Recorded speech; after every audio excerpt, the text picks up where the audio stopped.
natin ang bakod-bakod yan na medyo may so far merong mga ilan na mga hindi pinala. So ito po talaga isa pong buong sasakyan na yan, punong-puno po talaga yan. So ito na yung ating wow! Hello everyone! This is Hermes Sunabi ni Dino Park and Eco Garden and welcome back sa ating YouTube channel. And for today's video, nandito na naman tayo sa Oliva Pasita Farm para sa maintenance ng ating mga nilagay ditong garden project. At the same time, meron kaming idadagdag na bagong attraction. Samahan nyo kami ngayong araw na to. Ready na kayo mga ka-MDP? Tutok lang po.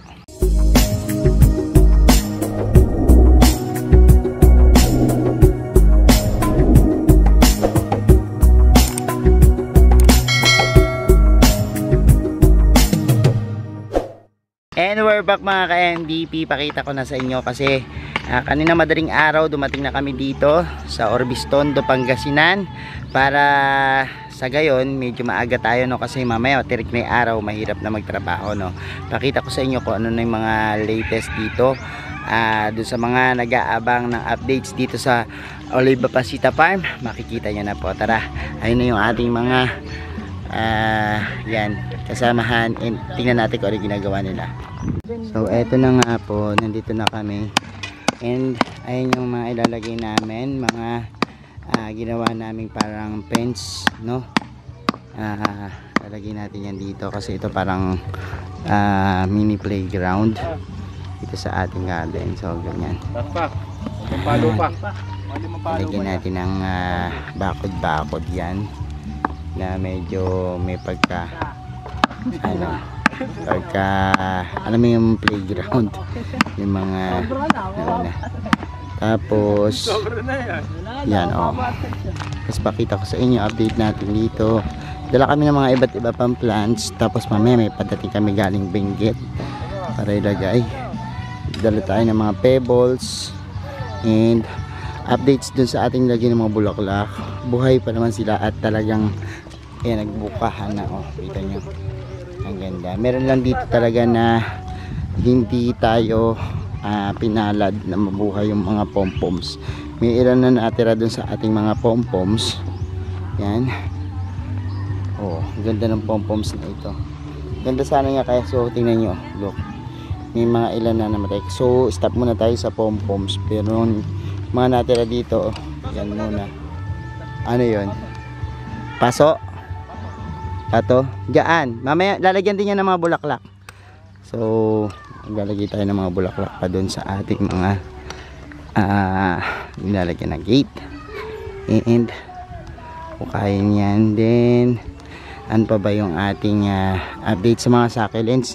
Mamaya pupuntahan natin sila dun sa ating mga succulents pagdating din ng mga in-order nating succulents kasi may ilan dito na hindi nakasurvive so kailangan nating palitan yung iba. At the same time yung iba naman na propagate naman, ayan, gagawa sila doon, puntahan natin. So dito sa site na to nag-trim si Juday and so ito na yung ating vertical garden. So far merong mga ilan na mga hindi pinalad, pero ayan yung mga makita natin bakante, hukuli pa natin yan yung mga propagations. At the same time yung mga in-order natin galing Benguet and mamaya papakita ko sa inyo ang ganda ng mga purple delight dito. Ang ganda ng mga kulay niya dito talaga sa lugar na to. Ang ganda ng mga kulay kasi tingnan nyo, napakaganda ng mga kulay, napaka-striking ng mga color nila. And even itong ating mga maganda sila dyan yung mga kulay nila. So antabayan na natin yung ating mga yung ating marineo. So ayan na po, dumarating na yung ating mga succulents from Benguet. Ayan, isang van po yan ng mga succulents and makikita po natin yung pagbaba niyan. So ayan, guide nila para makarating din sa ating twin greenhouse. So ito po talaga isa pong buong sasakyan na yan, punong-puno po talaga yan ng mga magagandang mga succulents na ilalagay natin dito sa Oliva Pasita Farm. Kaya naman po, ngayon, simulan na ang pagbababa. So, kakain na kami. Boss! And, silog. Kain, boss! Silog. Boss, kain na! Meron tayo ditong langgunisa. Meron tayo ditong langgunisang bigyan. Oh, may itlog. Isang itlog. Wow! Sardinas. Isang kanin. Kain na daw! Let's eat na! Kain na po kami. OMG, pasabog na naman at may paparating na mga kubo dito sa ating yan. So, ang laki ng kubo. Toots! Toots! Tabi nyo muna to, lahat. Dadaan dyan yun. Doon? Wow, ang laki ng kubo na ito. Tingnan natin Nong, ba't nagpadala ka na dito ng ano Isang kubong talapia. Isang kubong napakalaki.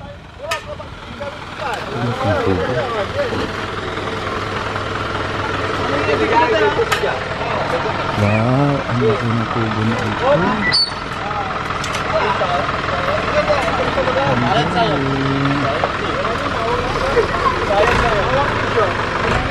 Sayad.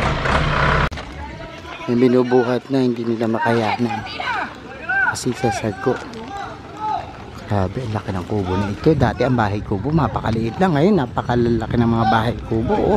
Tingnan nyo naman, ang dami nagtutulong-tulong dyan. Ops. Tingnan nyo.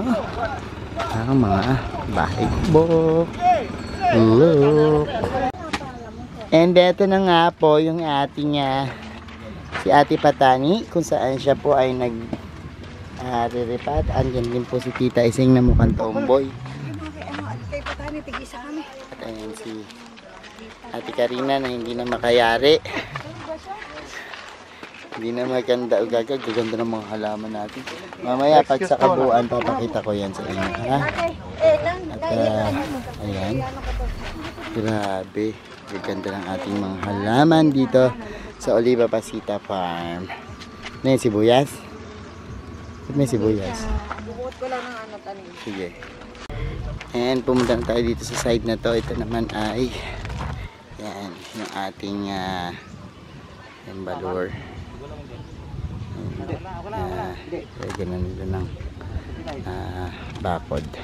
So eto na po, dito naman sa gawin na to, tayo naglalagay ng halaman. Mamaya makikita nyo ang kabuuan yan habang nilalagyan ng Jorems at ni Tuti. Tandem naman sila dito sa kabilang side na to ng ating inaayos dito sa Oliva Pasita Farm.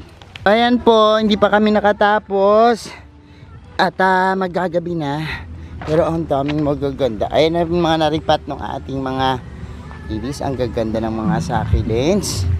And ayan. Ayan. At punta tayo vertical. Pagod na? Yes. Yes daw. Pagod na sila.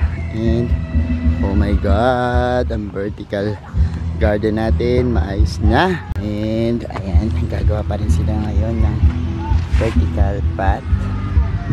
And yan, ang dami patanimin. Siguro hanggang bukas sila magtatanim ka, pero ayan, unti-unti nang naaayos yung ating vertical garden na nasira ng bagyo noong nakaraan.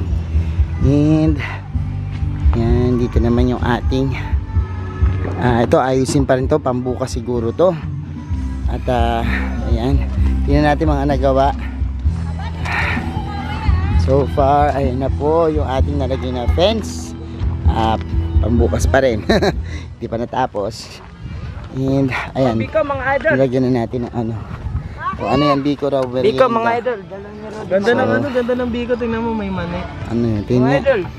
Yan, favorite ko yun, Ayan o, tingnan nyo. Biko with mani. O, eto, meron tayo dito. Tingnan mo, pupuntahan natin yung mga Matugtog din. nandiyan pa.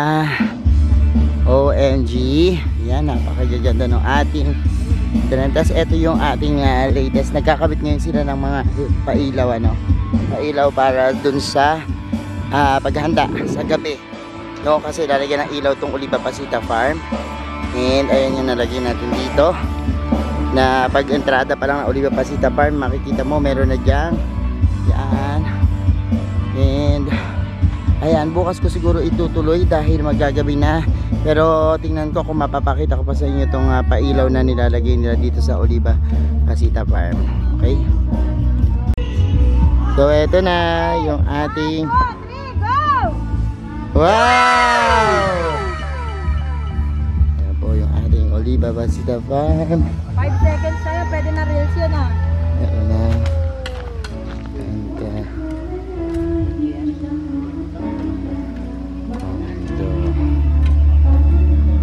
So ayan mga ka-MDP, napanood nyo na yung ating vlog at puputulin ko muna dito kasi baka abutan na tayo ng gabi. Pero may part 2 pa ito, no? Abangan yung ating susunod, yung kabuuan ng ating paglibot dito sa Oliva Pasita Farm sa mga bago nitong attractions at garden projects namin dito, no? Salamat po na maraming mga ka-MDP sa lahat na nagla-like, nag-share at nagko-comment sa ating mga video at syempre po paki-share ng ating mga vlogs, ano. Salamat din po sa lahat ng laging sumusuporta sa amin, and sa mga hindi pa po nag-subscribe sa ating YouTube channel, kung beta-bet nyo po itong Usapan Plants and Gardening, mag-subscribe na po kayo, no? Huwag nyo po kalimutan i-hit yung notification bell para lagi updated sa aming latest uploads, pati po sa iba't iba nating social media accounts, sa ating TikTok, Instagram, Facebook pages. Search na po Hermes Sunaho or Mini Dino Park and Eco Garden, makikita nyo na yan. Salamat ng maraming mga ka-MDP, and this is Hermes Sunaho, nagsasabi sa inyo ng happy planting. Bye bye.